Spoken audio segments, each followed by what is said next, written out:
आदित्यचरण कमलचिन्मुखवन्दाय भक्तजनमानस निवासाय श्रीरामचन्द्राय वागीशाय यस्य वदने लक्ष्मीर्यस्य च वक्षसि यस्यास्ते हृदये संवित् तं नृसिंहमहं भजे। विश्वसर्गो विसर्गादि नवलक्षणलक्षितम् श्रीकृष्णाख्यं परं धाम जगद्धाम नमामि तत्।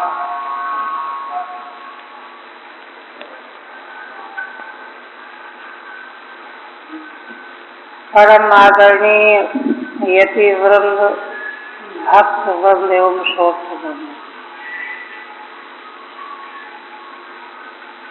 श्रीमद्भागवत के दशम स्कंद उत्तरार्ध के अंतिम अध्याय का प्रारंभ होने जा रहा है।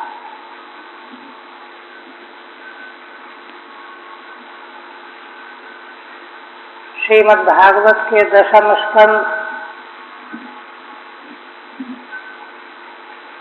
का विषय क्या है, इसका एक बार स्मरण कर लेना चाहिए, क्योंकि शास्त्र के अभिप्राय को ग्रहण करने के लिए षड्विध लिंग की दृष्टि से उपक्रम और उपसंहार दोनों का बहुत बड़ा महत्व है।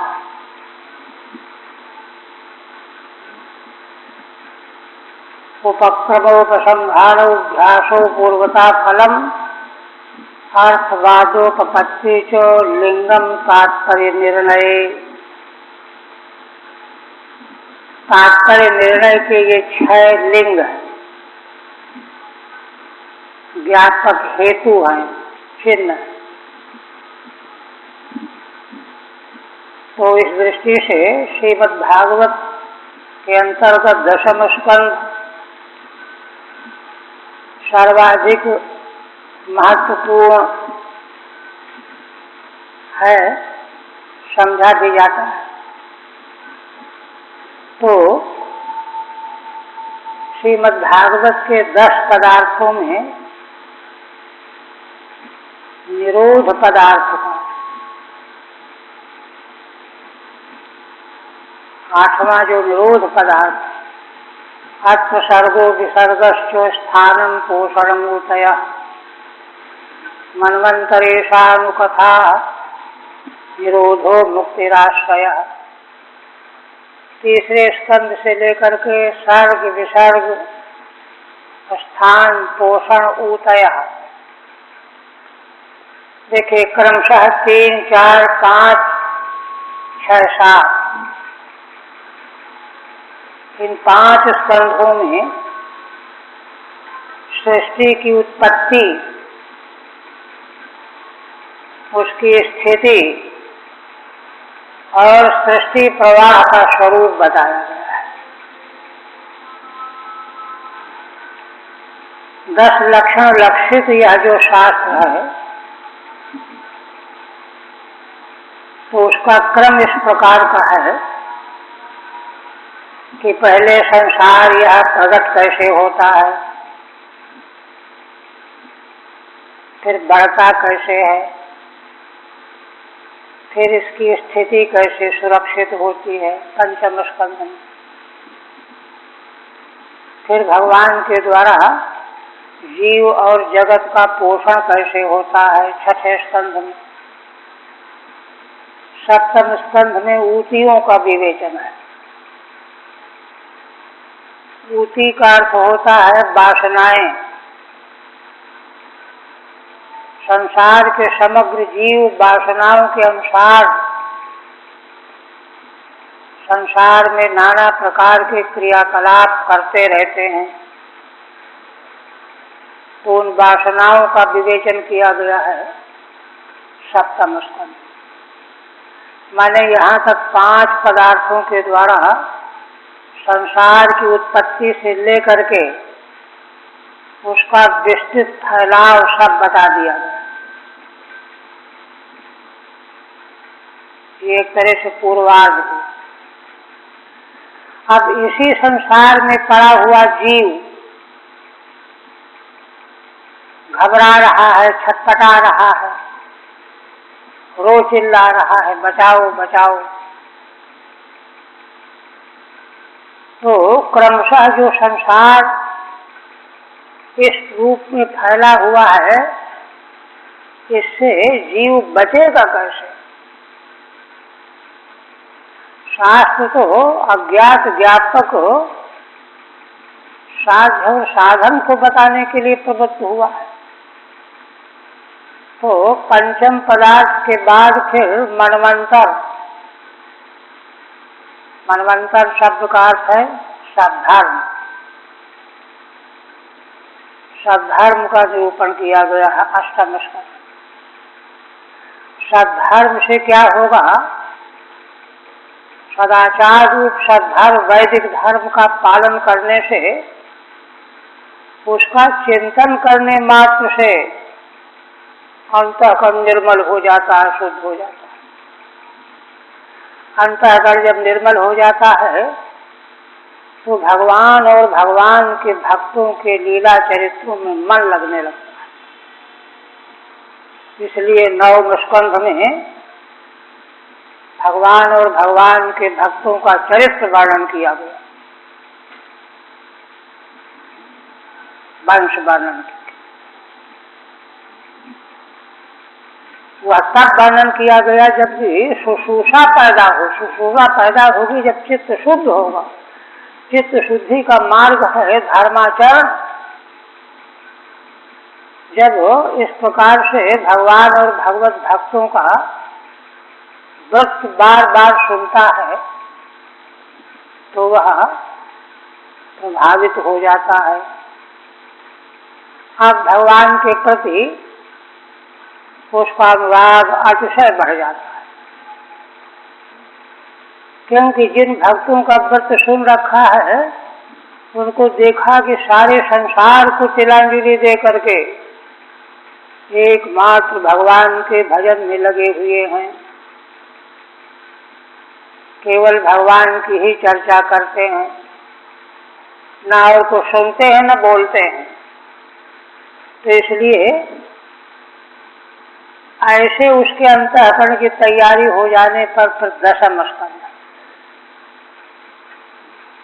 इसलिए महाराज परीक्षित ने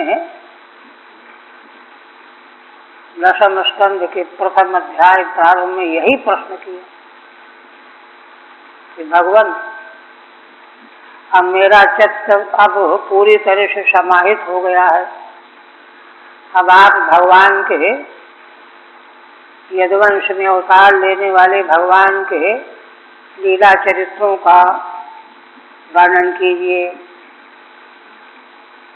भगवान क्यों अवतरित हुए, उस समय की कैसी परिस्थिति थी, उन्होंने कौन कौन सी लीलाएं की, भगवान मथुरा में प्रकट हुए, गोकुल क्यों चले गए, कंस तो उनके मामा थे, उनको मारा क्यों, आदि। भगवान ने कितने विवाह किए, कितनी संतानें, वो सब प्रश्न किए। समग्र भगवान लीला चरित्र सुनने की प्यास जग गई। वहाँ आया है कि भगवान सुखदेव जी ने कहा कि राजन देखो, चौथा दिन है, 3 दिन निकल गए, चौथा दिन शुरू हो गया, तुमने कुछ खाया पिया नहीं, शांति से कुछ खा पी लो, जलपान ही कर लो, फिर हम सुनाएंगे। तो देखिए, भागवतकार कहते हैं कि परीक्षित जी ने विनम्रता पूर्वक उत्तर दिया, कहा कि भगवान नैषा दोषा क्षुण्माम त्यक्तो दमपि बाधते। यद्यप मुझको याद है कि भूख बड़ी दुस्सह होती है, बेचैन कर देती है, भूख लगती है, किंतु मुझको कोई बाधा नहीं हो रही। यद्यपि मैंने जल भी छोड़ रखा है। क्यों क्यों ऐसा है? तो पिबंतन तन्मुखाम भूयाच्युतम हरिकथामृतम, आपके मुख कमल से निरंतर जो भगवान श्री हरि की कथा का अमृत बह रहा है, जिसको मैं लगातार पान कर रहा हूँ, इसलिए मुझे भूख प्यास है ही नहीं। भगवान की लीला कथाएं जो हैं इतनी तन्मयता से सुनने योग्य। क्यों? क्योंकि देखिए, दशम स्कंध में निरोध का वर्णन है। निरोध का मतलब क्या है? निरोध की परिभाषा भगवान सुखदेव जी ने बताई है दूसरे स्कंध के 10वें अध्याय में, है ना। माने आत्मना स्वशक्ति भी शयनम, अपने शक्तियों के सहित आत्मा का शयन कर, जीवात्मा का शांत। क्यों? क्योंकि देखिए, असल में संसार का जो चिंतन है, स्मरण है, ध्यान है, संसार का जो भान है, प्रतीति है, इसी में तो जीव रो रहा है, चिल्ला रहा है, भटक रहा है, बंधन में पड़ा हुआ है। आज मैं मर गया। शोक, मोह, राग, द्वेष, भय, बेचैनी क्यों है? इस संसार को अपने भीतर समेटे रहने के कारण से है। यह संसार अगर निपट जाए, निरुद्ध हो जाए, इसका चिंतन अवरुद्ध हो जाए तो बात बने। किंतु संसार का अवरोध कैसे हो? प्रलय में जो निरोध होता है वो आत्यंतिक निरोध तो होता नहीं। प्रलय का समय पूरा हुआ, फिर पैदा हो गया संसार। आत्यंतिक निरोध के लिए श्री भगवान की मंगलमयी लीलाओं का उल्लेख किया गया है। भगवान की उन लीलाओं में जब मन लग जाता है तो संसार पूरी तरह से विस्मित हो जाता है, भूल जाता है। तब संसार का क्लेश छूटता है। तो इसी निरोध के लिए भगवान के महिमामय लीला व्रत का वर्णन किया गया। और देखिए, आज जो 5 उपसंहार पर हमको चलना है ना, आज जो 5 यहाँ पर प्रारंभ से लेकर भगवान की कारुणिकता की पराकाष्ठा। भगवान असल में अवतार लेकर के आए ही इसीलिए हैं कि सारे जीव मेरी ओर आकर्षित होकर के संसार को भूल जाएं। तभी देखिए, माता यशोदा, नंद बाबा सब भूले हुए, सब मरण हो चुका। यहाँ तक कि भगवान के संग के खेलने कूदने वाले ग्वाल बाल, मैंने वर्णन तो पूरे हो चुका। गोपों ने स्पष्ट कहा कि नंद जी, क्या बात है, जितना हम लोगों को प्रेम तुम्हारे इस पुत्र में बना हुआ है, महसूस हो रहा है, उतना प्रेम हमारा अपने पुत्रों में नहीं है। इस बात को लेकर के महाराज ने प्रश्न भी किया है 14वें अध्याय। ऐसा क्यों है? उसका उत्तर दिया गया दार्शनिक। तो इस तरह से अभी इसी अध्याय में आएगा कि वृंदावन के लताएं, वृक्ष, झाड़ियां, झाड़ झंखार, शिलाएं ये सब भगवान के प्रति आकृष्ट हो करके उन्हीं के प्रेम में डूबे हुए हैं, जड़ पदार्थ जिनको कहा जाता है।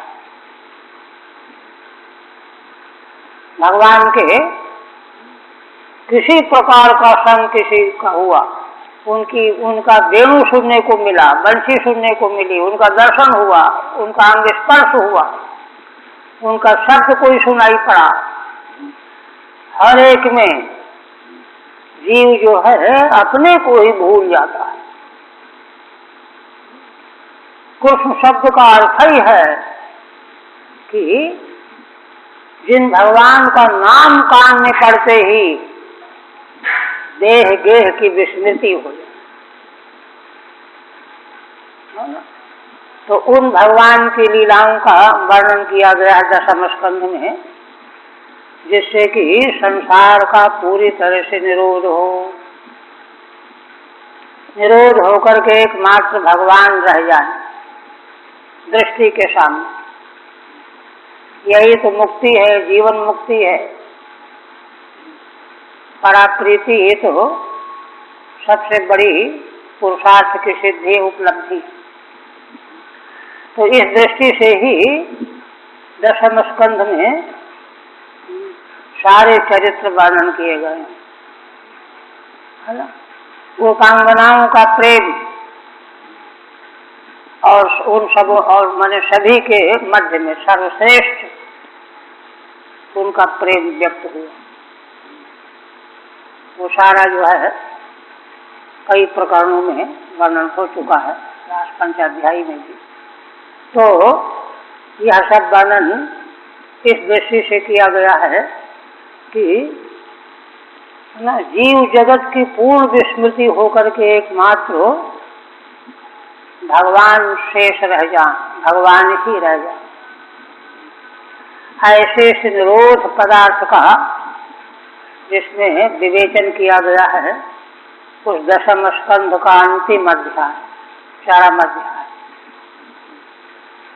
इसमें देखिए पीछे पूर्वार्ध के प्रसंग में ब्रजांगनाओं की परम प्रीति का वर्णन किया गया। इस अंतिम अध्याय में भगवान की पत्नियों के प्रेम की उदात्त अवस्था का वर्णन किया गया। इसलिए कई लोग विवेचक जो हैं भगवत प्रेम के अवार स्वरूप की विवेचना करने में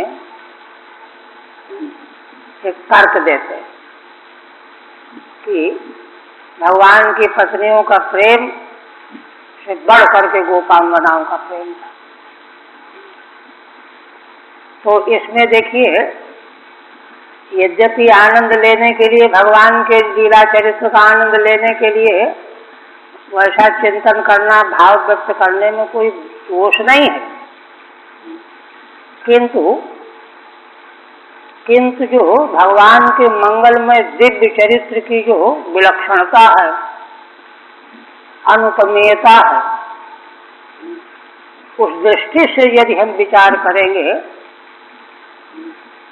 तो इस प्रकार की मान्यता रखने की कोई अनिवार्यता नहीं। यह बात जो है अभी इसी अध्याय में स्पष्ट हो जाएगी। अब देखिए, श्रीधर स्वामी कहते हैं उपक्रम में, चरमे तु पुनः प्रोक्ता कृष्ण लीला समासतः यदुवंश प्रसूतानाम आनंत्यम च सकारणम। श्रीधर स्वामी कहते हैं कि दशम स्कंध के चरम अध्याय माने 90वें अध्याय में, 90वां अध्याय, 90तम अध्याय, अंतिम, इसमें भगवान की संक्षिप्त रूप में लीलाओं का उल्लेख किया गया। समासतः माने अत्यंत संक्षेपेण लीलाओं का निर्वचन किया गया है। क्यों? उपसंहार है ना, उपक्रम में जो विषय प्रस्तुत किया जाता है, उपसंहार में भी उसी की आवृत्ति की जाती है। सब शास्त्र के तात्पर्य का परिज्ञान होता है। तो भगवान की पूर्व में लीलाओं का वर्णन क्यों किया गया? संसार को भुलाने के लिए, विस्मित करने के लिए, निरोध के लिए। यही भगवान की दिव्य लीलाओं के अवगाहन का रहस्य है, तात्पर्य है। वही हुआ। देखिए पीछे प्रसंग आया है, उद्धव जी जब भगवान का संदेशा लेकर के गए नंद बाबा यशोदा माँ को सब सुखी बनाने के लिए, भगवान ने बहुत व्यग्र होकर के भेजा गोपांगनाओं को संतुष्ट करने के लिए। बड़ा लंबा प्रसंग है, वो तो संकेत मात्र काफी है, अवगाहन तो है ही। तो जब वहां से विदा होकर के चलने लगे, उद्धव जी तो आश्चर्यचकित हो गए। बहुत बड़े विद्वान थे उद्धव जी, बृहस्पति जी के शिष्य थे, भगवान के तो परम भक्त, सेवक, भक्त सब कुछ थे। उनको इतना आश्चर्य हुआ, कभी उन्होंने सोचा भी नहीं था कि भगवान से प्रेम करने वाले ऐसे भी हो सकते हैं। उन्होंने अपने कितने कितने उद्गार व्यक्त किए, गोपांगनाओं की चरण की धूलि की वंदना की है। उनके जीवन का पहला दृश्य था यह उद्धव जी के। तो जब वे विदा होकर के लौटने लगे मथुरा के लिए, तो नंद बाबा जो गोप गार्जियन को छोड़ने के लिए आए, रथ में बैठ चुके थे। तो अंतिम विदा के समय में नंद बाबा क्या कहते हैं? कहते हैं कि वत्स उद्धव, आप कोई भी संसार का काम हो नहीं पाता, सर्वा न शिथिला क्रिया।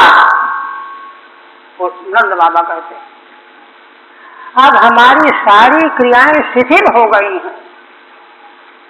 अब न पांव से चला जाता है कि गऊओं को देखा मैं, खेतों पर हुआ मैं, ना आँख उठा करके देखने की इच्छा होती है कि गाय बंधी है कि खुला है। ये उद्गार व्यक्त कर रहा हूं। और अब तो बस यही मन करता है कि अपने पुण्य कर्म के फलस्वरूप जहां भी कहीं जीवन मिले, इन भगवान के चरणों में ही प्रेम प्राप्त हो जाए, प्रीति बनी रहे। भगवान के प्रेम के अलावा और कुछ अच्छा लगता ही नहीं है। अब सब लोग कह करके खिला देते हैं तो खा लेते हैं, पानी पी लेते हैं, थोड़ी बहुत देर नींद आ गई सो लेते हैं। किंतु नंद बाबा का उद्गार ये व्यक्त कर रहा है कि उनका अंतःकरण जो है वहां है ही नहीं। और भी कुरुक्षेत्र से जब भगवान तो द्वारिकापुरी से आए थे, वहां मथुरा वृंदावन के लोग वहां पहुंचे थे, तो वहां भगवान सुखदेव जी ने वर्णन करते हुए कहा है कि वे लोग मन को वहीं छोड़ करके, भगवान के पास छोड़ करके, केवल मन से रहित केवल शरीर लेकर के चले, शरीर को ढो करके लेकर के चले, मन साथ में उनके गया ही नहीं। भले चाहते रहे हों कि मन साथ में जाएगा तो काम धाम करने में सुविधा होगी, मन के बिना कोई काम तो होता ही नहीं, किंतु मन को वो खींच ही नहीं पाए, साथ में ला ही नहीं पाए। ये है भगवान का भगवत चरित्र और भगवान के महिमा के अवगाहन का महत्व, मूल्यांकन। इस तरह से सारी क्रियाएं शिथिल हो गई हैं। तो इसलिए उन्हीं लीलाओं का पुनः उपसंहार के अध्याय में भगवान सुखदेव जी संक्षेप में उनका इशारा करने जा रहे हैं। पुनः प्रोक्ता कृष्णलीला समासतः। और दूसरा विषय क्या है?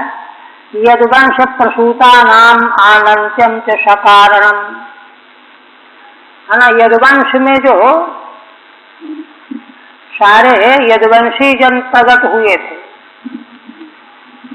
भगवान के पुत्र पौत्र, है ना, उनकी संख्या गिनती नहीं की जा सकती, अनंत, है ना। उनकी संख्या की गिनती हो नहीं सकती।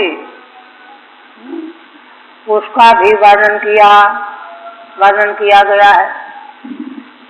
यदुवंशियों के संबंध में इसी में अध्याय में बताएंगे कि जब देवासुर संग्राम में भगवान के अनुग्रह से देवताओं को विजय मिल गई, तो असुर लोग शुद्ध होकर के मनुष्य के देश में, भूलोक में पैदा हो गए और यहाँ आकर के प्रजा को दुख देने लगे, पीड़ा पहुंचाने लगे। उनका तो स्वभाव है, जहाँ रहेंगे वहाँ उपद्रव करना है उनको, हिंसा मारकाट।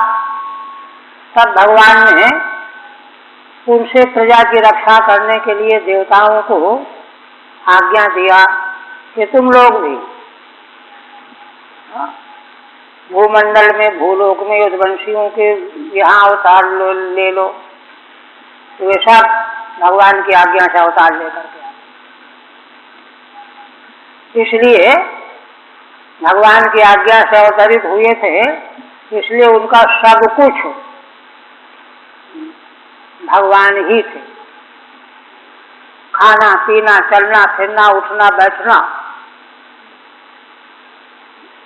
वर्णन आया है कि उनको देह का ध्यान नहीं, गेह का ध्यान नहीं, देह गेह का ध्यान ही नहीं।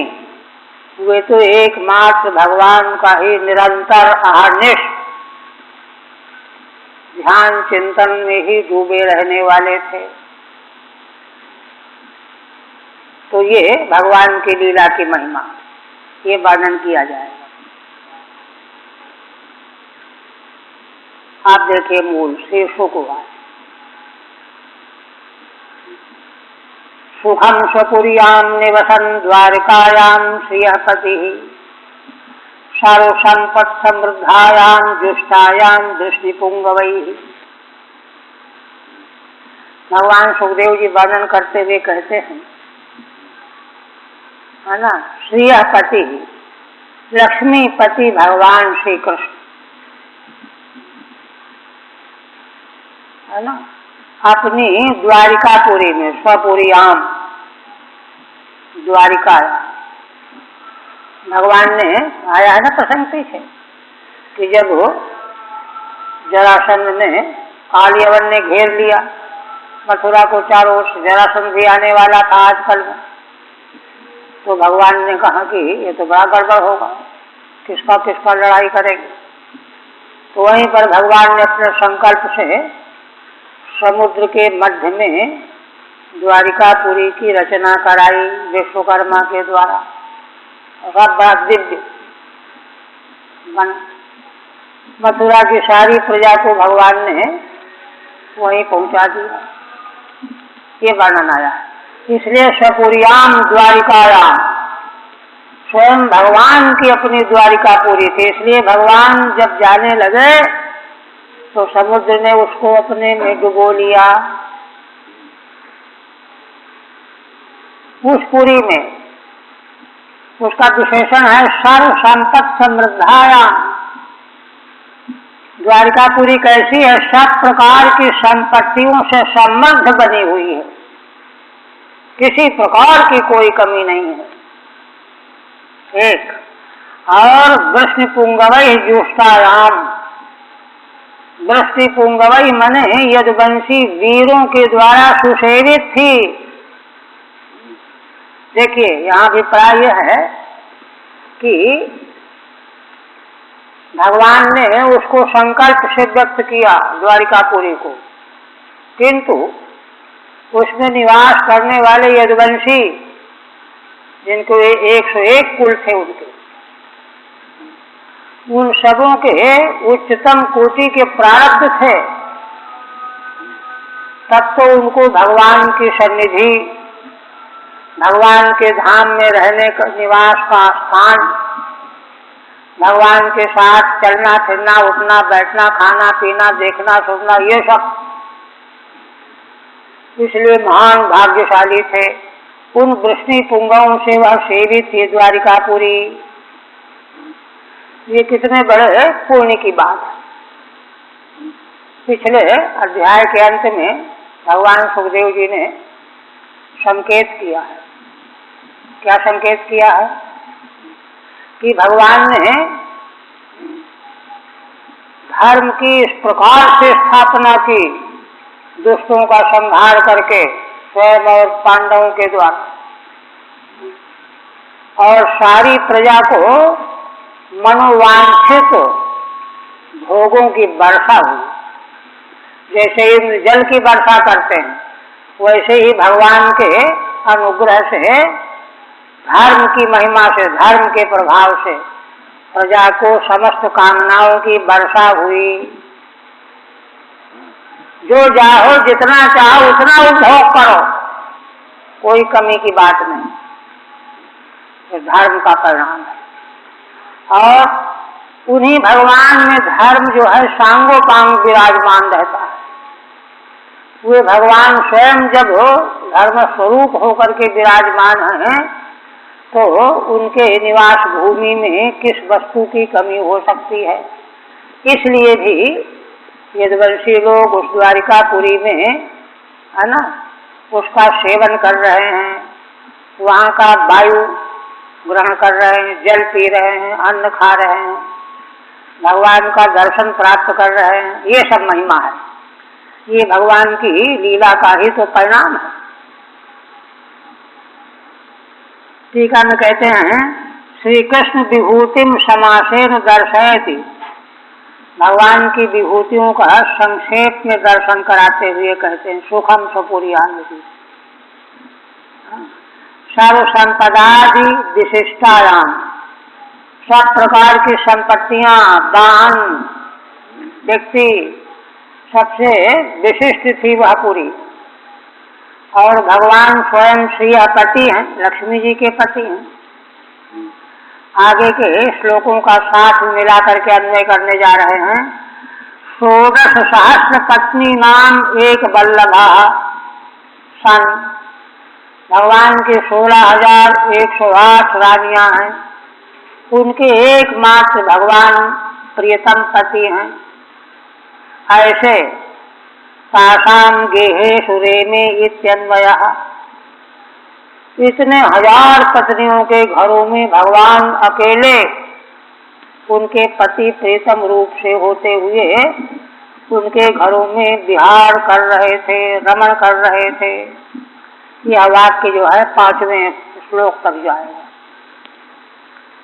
अब बीच में विशेषण दे रहे हैं। क्या कहते हैं? स्त्रीभिष्टोत्तम वेशाधीन नव यौवन कांति भी। भगवान 16,108 रानियों के घरों में विहार कर रहे हैं। तो कैसे उनके घर हैं? है ना, स्त्रीभिष्टोत्तम वेशाधि। भगवान की पत्नियां उत्तम वेश धारण करने वाली, दिव्य, नव यौवन कांति भी, नवीन यौवन की कांति से भरपूर है। कंदुकादिभिर्हर्मेषु क्रीडन्तीभिस्तदिद्युभिः। उन पत्नियों के साथ हर्मेश माने राजमहलों में, भवनों में गेंद लेकर के खेल खेल रही। इनके साथ वो भी गेंद खेल रही हैं। उनके साथ भगवान भी गेंद खेलने में रुचि ले रहे हैं। क्रीडन्तीभिस्तदिद्युभिः। भगवान सुखदेव जी कहते हैं कि भगवान की पत्नियों में इतना तेज विद्यमान है कि जैसे बिजली चमक रही हो, इतनी शोभा से संपन्न है। नित्यम संकुल मार्गायाम मदच्युद्भिर्मतंगजैः स्वलंकृतैर्भटैरश्वैः रथैश्च कनकोज्ज्वलैः। श्री भगवान सुखदेव जी कहते हैं कि राजन, द्वारिकापुरी की महिमा देखो। नित्यम संकुल मार्गायाम, द्वारिकापुरी के सारे मार्ग नित्य निरंतर रात दिन भरे रहते हैं। क्यों? मदच्युत मतंगजैहि, है ना। कहते हैं कि मद च्यवन करने वाले मतंगज हाथियों के आने जाने से सैकड़ों की संख्या में हाथी, मदस्रावी हाथी सड़कों पर चलते रहते हैं, जा रहे हैं, आ रहे हैं, इधर जा रहे हैं, उधर जा रहे हैं। और स्वलंकृतैर्भटैः अश्वैः, सुंदर वस्त्र अलंकारों से अलंकृत वीर पुरुष, है ना, और अश्व रथ जो कनक सोने के समान उज्जवल आभूषण सजाए गए हैं, इन सबों में बैठे हुए वीर पुरुष यात्रा कर रहे हैं, यहाँ जा रहे हैं, वहाँ जा रहे हैं, व्यवस्था देख रहे हैं, कहीं कोई गड़बड़ तो नहीं हो रहा है, ऐसे। और पुनः कथम भूतायाम द्वारिकायाम उद्यानोपवनाध्यायाम पुष्पद्रुमराजेषु, उद्यान जहाँ फूलों का आधिक्य होता है, उपवन जहाँ वृक्षों की कतारें अधिक होती हैं। इन उद्यान और उपवन दोनों से आध्य माने संपन्न है द्वारिकापुरी नगरी चारों ओर। और उन उद्यान और उपवनों में पुष्पद्रुमराजेषु, है ना, वृक्षों की पंक्तियां फूलों से लदे हुए, फूलों से सुशोभित हो रही हैं। फूलों से लदे हुए वृक्षों के समुदाय से बड़ी शोभा हो रही है। निर्विशद भृंग विहगैर्नादितायाम समन्ततः। और क्या है विशेषता, है ना। कहते हैं कि वहाँ उस पुरी में बाहर से आए हुए विहग पक्षी उन बगीचों में, उपवनों में प्रवेश कर रहे हैं, है ना। भृंग भ्रमण और पक्षी, भंवरे भी फूलों के पास आते हैं, पक्षी भी आते हैं, उनकी ध्वनि हो रही। नादितायाम समन्ततः, चारों ओर पक्षियों की चहचहाहट, भ्रमणों का गीत चारों ओर व्याप्त सुनाई पड़ रहा है। ऐसी द्वारिकापुरी में श्री भगवान लक्ष्मीपति रेमे 16,000 पत्नी नाम एक बल्लभा, जो भगवान 16,000 पत्नियों के एकमात्र प्रियतम हैं, वे भगवान उन्हीं अपनी पत्नियों के घरों में तावत विचित्र रूपोऽसौ, भगवान की जितनी पत्नियां हैं उनके अनुरूप भगवान ने उतने रूप बना रखे हैं, 16,100। तद्गेहेषु महर्षिषु, उन पत्नियों के घरों में जिनमें सारी रिद्धि सिद्धियां, सारी संपन्नता मौजूद दिखाई दे रही है, उनमें पत्नियों के साथ भगवान विहार कर रहे हैं। प्रोत्फुल्लोत्पल कल्हार कुमुदाम भोजरेणुभिः वासितामलतोयेषु कूजद्विजकुलेषु च। 5वें श्लोक तक तो उपक्रम किया गया कि भगवान अपने 16,108 पत्नियों के मंगलमय ऐश्वर्य संपन्न भवनों में अलग अलग रूपों में निवास करते हुए विहार कर रहे हैं। अब विहार का स्वरूप क्या है उसको आगे बता रहे हैं।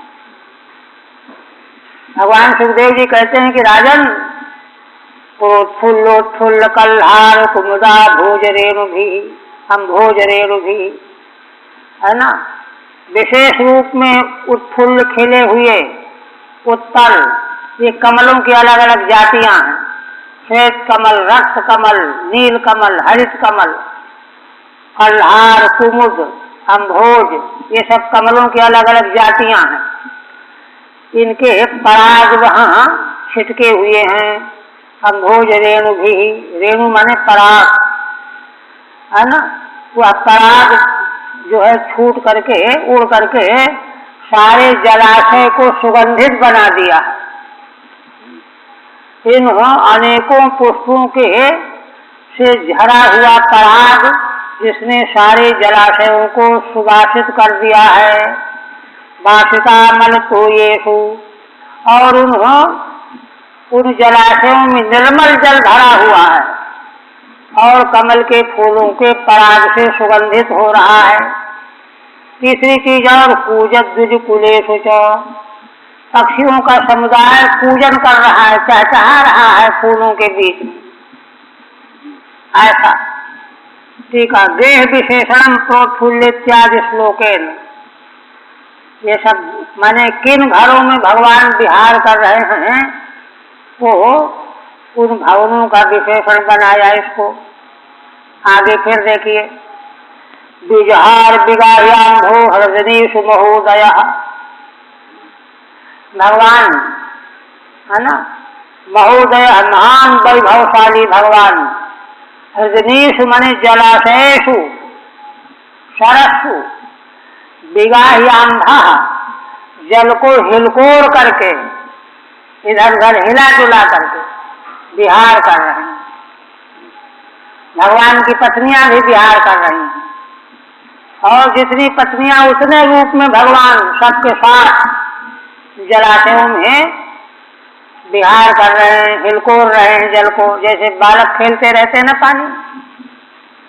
कुछ कुंकुम लिप्तांग परिरब्ध योषिताम, कहते हैं कि खेल खेलते हुए पत्नियां भगवान का आलिंगन कर लेती हैं, तो उनके वक्षस्थल में लगा हुआ जो कुछ कुंकुम है उससे भगवान के अंग भी लिप्त हो जाते हैं, क्योंकि उन्होंने आलिंगन कर दिया, तो उनका कुछ कुंकुम जो है उनके अंगों में लग गया और प्रसन्न होकर के आनंद होकर के क्रीड़ा कर रहे हैं। ठीक है। तथा हृदनीषु चाम्भा विगाहि विजहार, जलाशयों में जल को हिलकोर करके इधर उधर करके, है ना, विगाहन करके विहार कर रहे हैं भगवान पत्नियों के साथ। महान उदयो वैभव यशसा, जिन भगवान का महान वैभव है। योषितां कुछ कुंकुमैर लिप्तांगा, पत्नियों के कुछ कुंकुम से भगवान के अंग लिप्त हो गए हैं। यतस्ताभि परिरब्धा, क्योंकि उन्होंने भगवान का लिंगन कर लिया है। फिर देखिए, उपगीयमानो गंधर्वैर मृदंग पणवानकान वादयद्भिर्मुदा वीणां सूतमागध बंदिभी, गंधर्व गण है ना भगवान का यश गान कर रहे हैं, और सूत मागध बंदीजन मृदंग पाव आनक है ना, और प्रसन्न होकर के वीणा वादन कर रहे हैं। ऐसी शोभा हो रही है। सूत मागध बंदिभिश्च उपगीयमानः, इतना ही है। सूत मागध बंदियों के द्वारा भगवान का यशोगान किया जा रहा है। गंधर्व आकाश में भगवान का महिमा गान कर रहे हैं। शिच्यमानो च्युतस्ताभिर हसन्ति भीष्मरेचकैः प्रतिसिंचन विचिक्रीडे यक्षीभिर यक्षरादिव। भगवान सुखदेव जी कहते हैं कि राजन, है ना, भगवान की पत्नियां हंसती हुई पिचकारियों से भगवान को तर के कर दे रही हैं, सींच रही हैं, लगातार पानी डाल रही हैं, हंसती हंसती जा रही हैं और भगवान को पानी से तर किए दे रही हैं। रेचकई, रेचक माने पिचकारियां। पद सिंचन विचिक्रीडे, और भगवान भी बदले में उनको भी सींच रहे हैं। पद सिंचन माने पत्नियां भगवान पर जल डाल रही हैं, भगवान उन पर जल डाल रहे हैं। क्रीड़ा तभी तो होगी विचिक्रीडे यक्षीभिर यक्षराजिव, जैसे यक्षराज कुबेर है ना, यक्षिणियों के साथ में जैसे जल क्रीड़ा करते हो, ऐसी भगवान की वह मंगलमयी दिव्य क्रीड़ा हो रही है। देखिए, भगवान के साथ क्रीड़ा करते करते उनको देह की स्मृति ही नहीं रही, भूल गई। आक्लिन्न वस्त्र विगतोरुकुच प्रदेशा सिंचन्ति उद्धत बृहत् कवर प्रसूना कांतस्मदे चगजिहीरशयोपगुह्यो जातस्मरोत्सवलसद बदना विरेजु। भगवान सुखदेव जी ये तो समाधि अवस्था में दर्शन करते हुए वर्णन कर रहे हैं, ये कोई ऐतिहासिक वर्णन नहीं है, ये दर्शन साक्षात दर्शन करते हुए वर्णन कर रहे हैं, समाहित हैं, देखते जा रहे हैं, जैसा देखते हैं वैसा वर्णन करते जा रहे हैं। श्रीमद् भागवत भगवान व्यास की समाधि भाषा कही जाती है। इसलिए क्या वर्णन करते हैं? तास्लिन्न वस्त्र विगतोरुकुच प्रदेशा, भगवान की पत्नियां भगवान को जल से तर करने में लगी हुई हैं और उनके वस्त्र जो हैं गीले हो गए हैं। गीले वस्त्र से क्या होता है, वस्त्र चिपक जाते हैं अंगों में, इसलिए उनकी जंघाएं वक्षस्थल ये बाहर चमकने लगे, है ना, छिपाव उनका दूर हो गया पानी से चिपक जाने से। बस सिंचन्ति उद्धत बृहत् कवर प्रसूना, किंतु भगवान को पानी से इतना सींच देना चाहती हैं कि उनको ये ध्यान ही नहीं कि उनके सिर में जूड़ों में जो फूलों की मालाएं गुथी टूट करके गिर पड़ी। उद्धत बृहत् कवर प्रसूना, बृहत् कवर के जो प्रसून फूल जो गुथे हुए शोभा के लिए, वो सब टूट टूट करके गिरने लग रहे हैं, किंतु वे भगवान के साथ में इतना आनंद प्राप्त कर रही हैं। कांतस्मरे चगजिहीरशयोपगुह्यो, देखिए जल क्रीड़ा करती हुई धीरे धीरे भगवान के पास पहुंच गई। भगवान की पिचकारी छीन करके उन्हीं पर पानी डालने के लिए, रेचक जिहीरशया, भगवान जिस पिचकारी से जल डाल रहे थे उसको उनसे छीन रही जा करके। क्रीड़ा में तो सब चलता है ना, जिहीरशयोपगुह्यो, अब छीना झपटी होगी तो आलिंगन हो गया, है ना। उपगुह्य माने पूरी शक्ति से भगवान के द्वारा जो है पिचकारी छीन लेने के लिए चिपट गई। इससे क्या हुआ, भगवान के अंग का दिव्य स्पर्श प्राप्त हो जाने से उनके भीतर हृदय में प्रेम की प्यास जग गई। जातस्मरोत्सवलसद बदना विरेजु, उनको इतना सुख मिला स्पर्श प्राप्त करके, जिससे कि उनके मुखारविंद आनंद से खिल गए।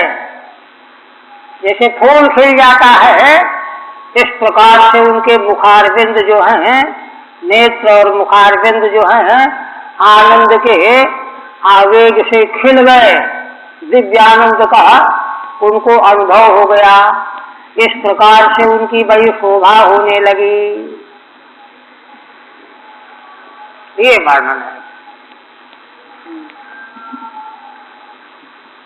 आक्लिन्न वस्त्रा अत एव विवृतोरुकुच प्रदेशा, श्रीधर स्वामी कहते हैं कि भगवान की पत्नियों के वस्त्र गीले हो गए थे, इसलिए उनके अंगों में वस्त्र चिपक जाने से उनकी जंघाएं वक्षस्थल आदि ऊपर उठ आए थे। और उद्धतानि, है ना, विस्त्रस्तानि बृहत् कवरेभ्यः प्रसूनानि यासां का, उनके बड़े बड़े केश विन्यास जूड़ों में जो फूल गुथे हुए थे वे भी गिर पड़े टूट टूट करके, छीना झपटी में, दौड़ भाग में। ऐसी जाते स्मरेण च उत्सवस्तेन लसंति। भगवान को है ना पकड़ करके उनसे पिचकारी छीनने के लिए जब उन्होंने भगवान का स्पर्श किया, आलिंगन किया, तो उससे उनके मन में प्रेम की ज्वाला जग गई। उसके आनंद में उनके मुखारविंद नेत्र खिल गए, आनंद से भर गई आकांता। फिर कहते हैं कृष्णस्तु तत्स्तन पिसज्जित कुंकुमस्रक क्रीडाभिसंग धुत कुंतल वृंद बंधा सिंचन मुहुर्युवति भी प्रतिशिच्यमानो रेमे करेणुभिर्वेभिपति परिता। उन्हें कहते हैं भगवान श्री कृष्ण क्रीड़ा में तो दोनों ओर से चेष्टाएं की जाती हैं, हाँ, कि हम दूसरे को छका दें, हाँ? तो भगवान ने क्या किया? भगवान भी उनके साथ पूरी रुचि से क्रीड़ा कर रहे हैं। तो स्पर्श होने पर उन पत्नियों के स्तनों में लगा हुआ जो कुमकुम था, उस कुमकुम से भगवान की माला रंग गई। तत्स्तन विसर्जित कुंकुमस्वक, है ना, उनके स्तनों में लगा हुआ जो पत्नियों को कुमकुम, उसे भगवान की माला रंग गई। क्रीडाभिसंग धुत कुंतल वृंद बंधा। और देखिए क्या हुआ, भगवान स्वयं है ना क्रीड़ा में इतने आसक्त से लगे हुए थे, बड़ी चंचलता पूर्वक, है ना, पराजय न होने पावे हमारी। खेल में यही तो होता है। तो क्रीड़ा का विसंग माने आसक्ति, खेल के रस का स्वादन, उत्साह। उससे क्या हुआ, भगवान के सिर के जो बाल हैं उसका बंधन खुल गया। धुत कुंतल वृंद बंधा, जूड़ा खुल गया भगवान के सिर के केशों का। सिंचन मुहुर्युवति भी प्रतिशिच्यमान, है ना, भगवान की पत्नियां लगातार उनको पानी से सींच रही थीं और भगवान उनको सींच रहे थे, दोनों एक दूसरे को सींच रहे थे। प्रतिशिच्यमान रेमे करेणुभिर्वेभिपति परिता।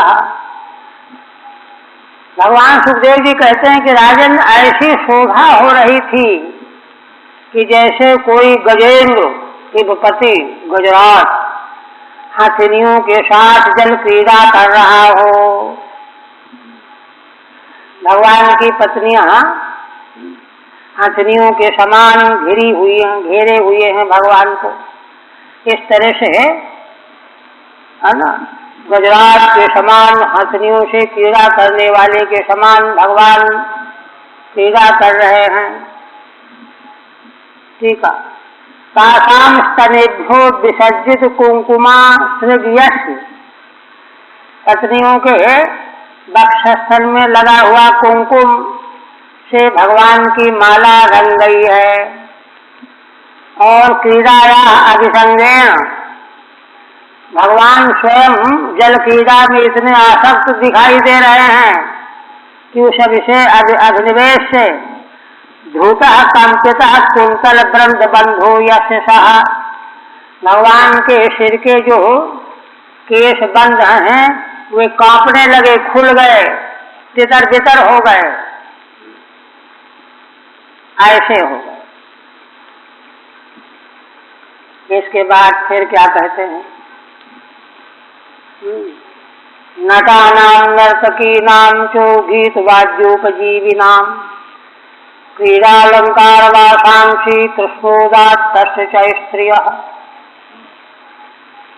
क्रीड़ा, जल क्रीड़ा पूरी होने के बाद वहाँ जो नर्तकियां है ना, जिनकी जीविका गीत गाना वाद्य बजाना, इसी से जिनकी जीविका चलती है, बढ़ती है ना।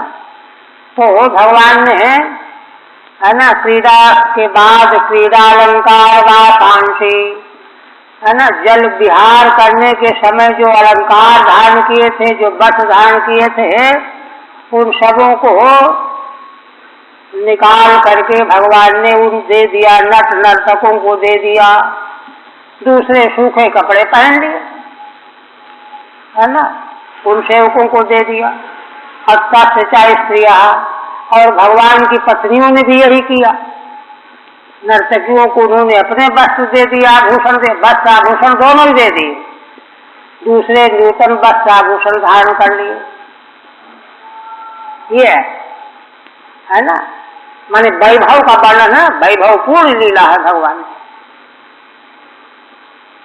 ठीक है नहीं, कृष्णश्चैवं विहरतो गत्यालापेक्षित स्मितैः नर्मक्ष्वेल परिष्वंगैः स्त्रीणां किल हृताधियः। आप देखिए, भगवान की मंगलमयी दिव्य लीला का उल्लेख करने के बाद एक नया, है ना, एक नया जो है परिवर्तन वर्णन करने जा रहे हैं। क्या कहते हैं कि भगवान इस प्रकार से पत्नियों के साथ जब जल विहार कर रहे थे, तो भगवान के साथ विहार का सुख प्राप्त करती हुई पत्नियां भगवान की गति, चाल, आलाप, बातचीत, है ना, उनका ईक्षण देखना, स्मित मुस्काना, हाँ, सब कुछ, एक एक चेष्टा इसी प्रकार से नर्मक्ष्वेल परिहास करना, कभी आलिंगन करना, इन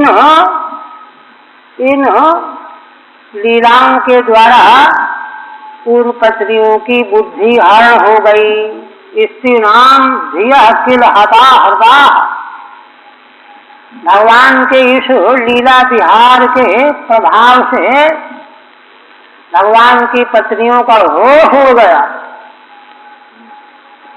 उनको इतना दिव्य सुख महसूस हुआ, आनंद प्राप्त हुआ, जो आनंद कभी भी किसी को प्राप्त नहीं हो सकता। जन्म जन्मांतर, युग युगांतर, करोड़ बार शरीर प्राप्त करके भी जो आनंद प्राप्त नहीं हो सकता। क्योंकि देखिए, संसार के विषयों का जो सुख है ना, यह तो कर्म का परिणाम है, किंतु भगवान से जो प्राप्त होने वाला सुख, ये कर्म का परिणाम नहीं है। बहुत बड़ा अंतर ये है। संसार में जितने भी संबंधी, माता पिता से लेकर के पत्नी, पुत्र, भाई, बंधु, चाचा, भतीजे, शत्रु, मित्र आदि, सब के सब प्रकार का संबंध, संसार का जो संबंध है, वह जीवों के द्वारा पहले किए गए कर्मों का परिणाम होता है। जो जीव जिस प्रकार से पद्म पुराण में एक बहुत विस्तृत आख्यान आया है, वहाँ वशिष्ठ जी ने एक ब्राह्मण को संतान नहीं थी तो बड़ा दुखी हुआ, बेचैन हो, बड़ा ज्ञाता था, शास्त्रज्ञ था, बड़ा दुखी हुआ। किंतु ब्राह्मण की पत्नी जो है योगिनी थी, उनको कोई दुख नहीं। अब पंडित जी ने क्या किया, ये अनुष्ठान करो, वो अनुष्ठान करो, ये पाठ करो, वो पाठ करो, बड़े कर्मकांड किए, फिर भी सफलता नहीं मिली।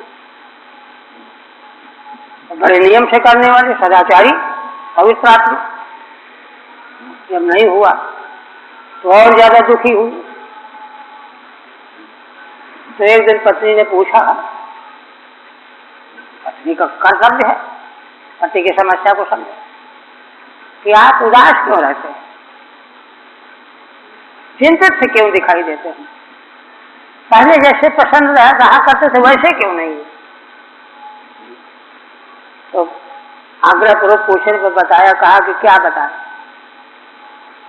देवी देखो, इतने दिनों से मैं अनुष्ठान कर रहा हूं, लगा हुआ हूं, फिर भी हमको पुत्र नहीं हो रहा। तो ब्राह्मणी तो योगिनी थी। तो मुस्कुरा कर कहा, अरे आप जैसे विद्वान व्यक्ति इतनी सी बात को लेकर के दुखी हो रहे हो, ये तो शोभा नहीं देता।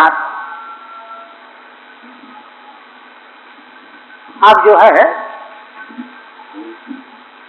योग वाशिष्ठ के अनुसार तो पत्नियों ने बड़े बड़े पतियों को जो है कहां से कहां पहुंचाया है, प्राप्त प्रमाण है। तो फिर धीरे धीरे ब्राह्मण पत्नी ने उनको वशिष्ठ जी के सामने जो घटना घटी थी उसका उल्लेख किया, सुनाया। अब जब सुनने लगा ब्राह्मण तो उसको आभास हुआ कि जरूर कोई बात रहस्यमयी है। वशिष्ठ जी ने ऐसा किया। तो वशिष्ठ जी का आख्यान उस देवी ने क्या सुनाया कि वहाँ कोई व्यक्ति इसी तरह से पुत्र नहीं हुआ था, तो दुखी होकर के आकर के चरणों में गिर पड़ा, रोने लगा कि मुझको पुत्र नहीं। तो उन्होंने कहा कि अरे घबराते क्यों हो, उठो, देखो पुत्र 4 तरह के होते हैं संसार में। बड़ा लंबा है प्रसंग, वो चारों प्रकार बताए हुए हैं। ऐसे कर्म करने वाले को ऐसा पुत्र मिलता है, ऐसे कर्म करने वाले को ऐसा पुत्र, सबके विवेचन है, ऐसे को ऐसा, ऐसे को ऐसा। और जिसको पुत्र नहीं है, इसका मतलब उसके जीवन में पिछले भले बुरे कर्म दोनों प्रकार के हैं ही नहीं, तो उसको तो उत्सव मनाना चाहिए। और तू रो रहा है।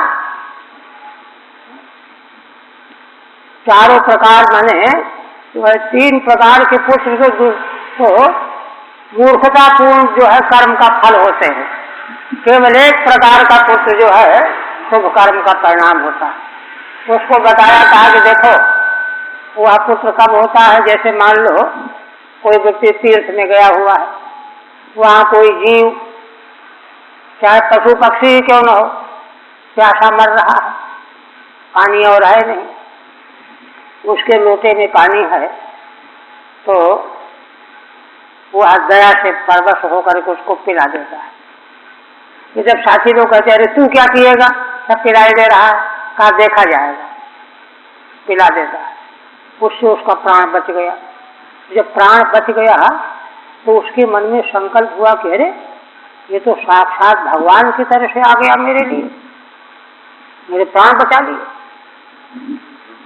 इसकी सेवा से मैं कैसे उजड़ हो सकता हूँ। अब भगवान मुझको ऐसा अवसर दें कि मैं इसकी सेवा करके इससे उजड़ हूँ।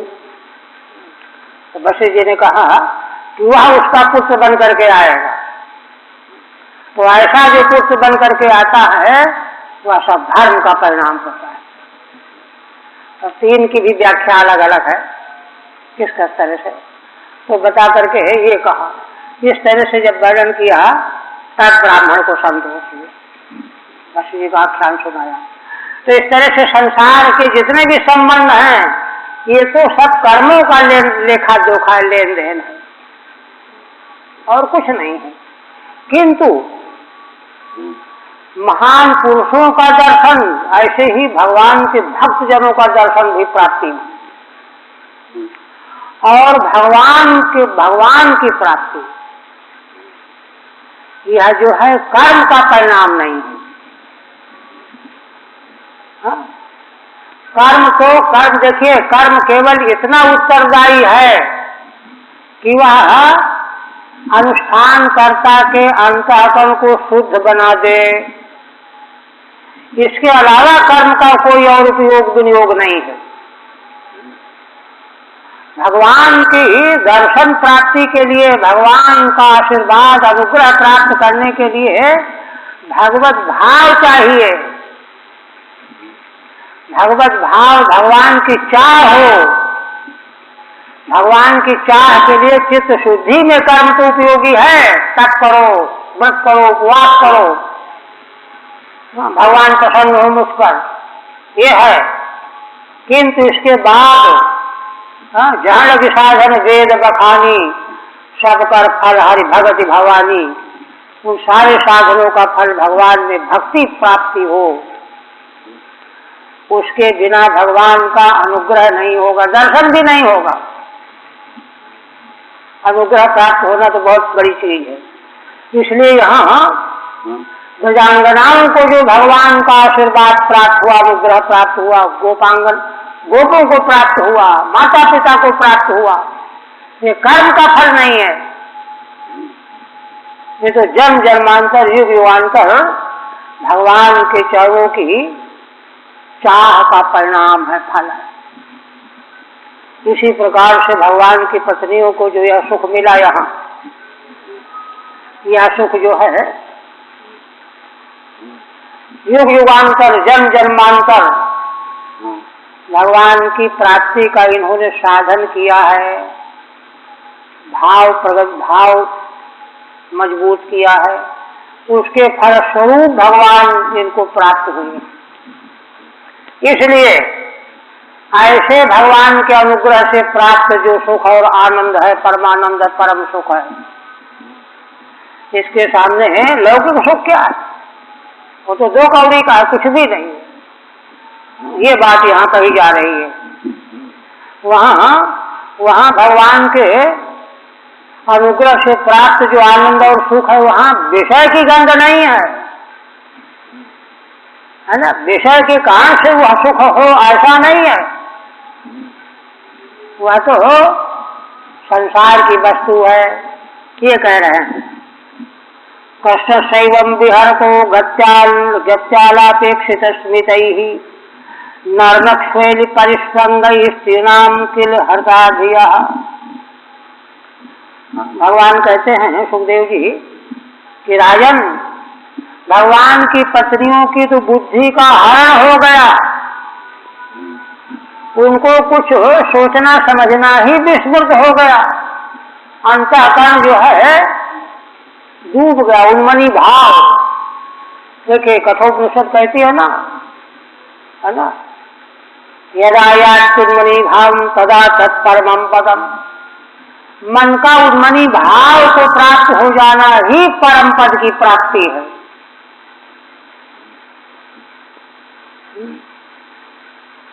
बुद्धिश्च न विचेष्टते पंच ज्ञानेन्द्रियाणि पंचावतिष्ठन्ते बुद्धिश्च न विचेष्टते पामाहि परिमाम गतिम। उसको परम गति कहा गया है। हाँ, भगवान की पत्नियों की वही स्थिति है यहाँ पर कि उनकी बुद्धि नील हो गई, अंतःकरण नील हो गया, हर्ष हो गया, उनको कोई ध्यान ही नहीं रहा। ये है। इसलिए देखिए फिर कहते हैं भगवान सुखदेव जी, टीका तो नहीं है, टीका नहीं, ऊचुर मुकुंदैक धियो अग्रौर्मत्तवज्जदम चिंतयन्त्योरविन्दाक्षं तानि मे गदतश्वनु। देखिए अब भगवान ने उनका मन इस प्रकार से डूब गया, बेहोश हो गई, बोलती बंद हो गई, इंद्रियों के व्यापार रुक गए पूरी तरह से, और फिर कदाचित फिर कभी ध्यान आया एक क्षण के लिए तो पागल की तरह से सरबर बकने लगी। ऊचु मुकुंदैक धियो अगिरा। उनकी बुद्धि एकमात्र भगवान मुकुंद में प्रविष्ट थी, विष्णु तत्परमं पदम। अगिरा, उनको बोलने का सामर्थ्य ही नहीं था, किंतु उन्मत्तवज्जदम, उन्मत्त की तरह से, पागल के तरह से, पागल जैसे सरबर कुछ भी बकता रहता है, ऐसे ही जड़ों की भाषा उनके मुख से निकलने लगी, ना समझ पागल जैसे कुछ का कुछ बकता रहता है। चिंतयन्तोरविन्दाक्षं, क्यों? जड़ के समान क्या कहने जा रही हैं, है ना? वे माने एक क्षण के लिए कमल नेत्र भगवान का उनको ध्यान आ गया, फिर भूल गई, फिर थोड़ी देर में ध्यान आ गया, फिर होश आ गया, फिर भूल गई, है ना। अरविंदाक्षम चिंतयन्त्य, है ना, पागल की तरह से, जड़ की तरह से, है ना, कहने लगी, बातें करने लगी। तान में गदता सुनु, हे राजन, वे, है ना, भगवत भावापन डूबी हुई भगवान की पत्नियां क्या उद्गार व्यक्त कर रही हैं, उनको मैं तुमको सुनाने जा रहा हूँ, तुम सावधान होकर के सुनो। ठीक है। मुकुंदई का धिया समाहितायो, उनकी बुद्धि केवल मात्र भगवान में लगी हुई थी, जैसे समाधि लग जाए किसी की। यहाँ लौकिकता की तो गंध भी नहीं है। शाम आदि रहा सत्य, एक क्षण तो कुछ नहीं बोलना, टूट की तरह बैठी हुई है, कुछ नहीं बोलना। पुनः समय वेशम चिंतयन्त्य, फिर एक क्षण के बाद उन्हीं भगवान का फिर चिंतन करने लगी, फिर भूल गई, फिर चिंतन करने लगी। जडम यथा भवति तथा, जड़ व्यक्ति जैसे कुछ बोलता है असरबर अटबट, ऐसे बोलने लगी। तथा यान वाक्यान यूतु, उस अवस्था में उन्होंने जो जो वाक्य कहे, है ना, तान में मत्तो गदता श्रृंगित्यर्था, उनको मैं तुम्हारे सामने वर्णन करने जा रहा हूँ, सुनो राजन। ये जैसे देखिए, है ना, राजपंचाध्यायी के प्रसंग में भगवान जब अंतर्धान हो गए, तस्माय प्रशांताय तत्रैवांतर्गते हरि, तो उसके बाद गोपांगनाओं की क्या दशा हुई। हाँ, इधर जाओ उधर दो, धूप घाट वृक्षों से पूछना, पशुओं से पक्षियों से पूछना, इस पेड़ से उस पेड़ से, इससे उससे। फिर वहाँ अनेक प्रकार की भगवत भावापन्न होकर के भगवान की लीलाओं का अभिनय करने लगे। एक गोपी पूतना बन गई, एक श्री कृष्ण बन गई, सब वर्णन है ना राजपंचाध्यायी। ये हालत थी। इसी प्रकार से भगवान की पत्नियों की उसी अवस्था की हालत हो गई है, जो आगे उनके उद्गार व्यक्त करने जा रहे हैं। बस अब कल तो 80 में रहेगी ना, परसों।